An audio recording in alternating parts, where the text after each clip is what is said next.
அண்மை செய்தியை பார்த்து வருகிறோம். கோவையில் காரை மறித்து கொள்ளையடிக்க முயன்றவர்களின் விவரம் தற்போது வெளியிடப்பட்டிருக்கிறது. அண்மை செய்தியாக பார்த்து வருகிறோம். மேலும் விவரங்களோடு இணைகிறார் செய்தியாளர் பரிமளா. வணக்கம். முழு விவரங்களை வழங்கலாம். வணக்கம் ஹாசினி.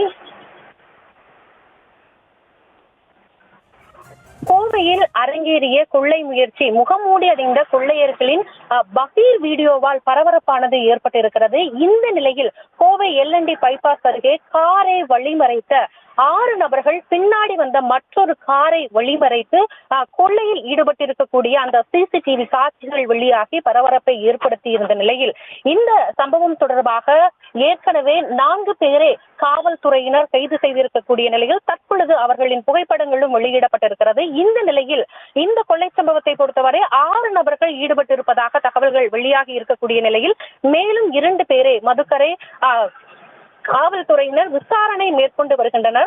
கேரளாவை சேர்ந்த 6 பேர் இந்த கொள்ளை சம்பவத்தில் ஈடுபட்டுள்ள சம்பவமும் தெரிய வந்திருக்கிறது. இதில் 4 பேரை கேரளாவில் வைத்து கைது செய்யப்பட்டிருக்கக்கூடிய சூழலில் மேலும் 2 பேரை தேடி வருகின்றனர். அதாவது IPC 393 கொள்ளை முயற்சியாக வழக்கு பதியப்பட்டிருக்கக்கூடிய நிலையில் தொடர்ந்து இதில் வேறு யாரேனும் சம்பந்தப்பட்டிருக்கின்றனா என்று மதுக்கரை காவல்துறையினர் விசாரணை மேற்கொண்டு வருகின்றனர். இந்த நிலையில் கொள்ளையில் ஈடுபட்ட 6 நபர்களுமே பயன்படுத்திய 2 இனோவா கார்களுமே வாடகைக்கு எடுத்ததாகவும் அந்த கார்களில் GPS கருவி பொருத்தப்பட்டிருந்த நிலையில் தொடர்ந்து அந்த GPS கருவியை டிராக் செய்த நிலையில்தான் 4 பேர் கைது செய்யப்பட்டிருக்கின்றனர். மேலும் தலைமறைவாக இருக்கக்கூடிய 2 நபர்களை போலீசார் தேடி வருகின்றனர். பெங்களூரு சென்ற, அதாவது பாதிக்கப்பட்ட நபர் பெங்களூரு சென்றிருந்த நிலையில் எர்ணாகுளம் நோக்கி வரக்கூடிய வழியில் இந்த ஒரு கொள்ளை சம்பவமானது அரங்கேறி இருக்கிறது.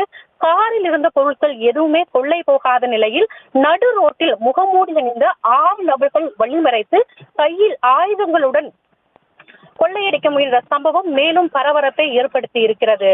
ஹாசினி, செய்திகளை உடனுக்குடனும் துல்லியமாகவும் தெரிந்து கொள்ள சப்ஸ்கிரைப் பண்ணுங்க.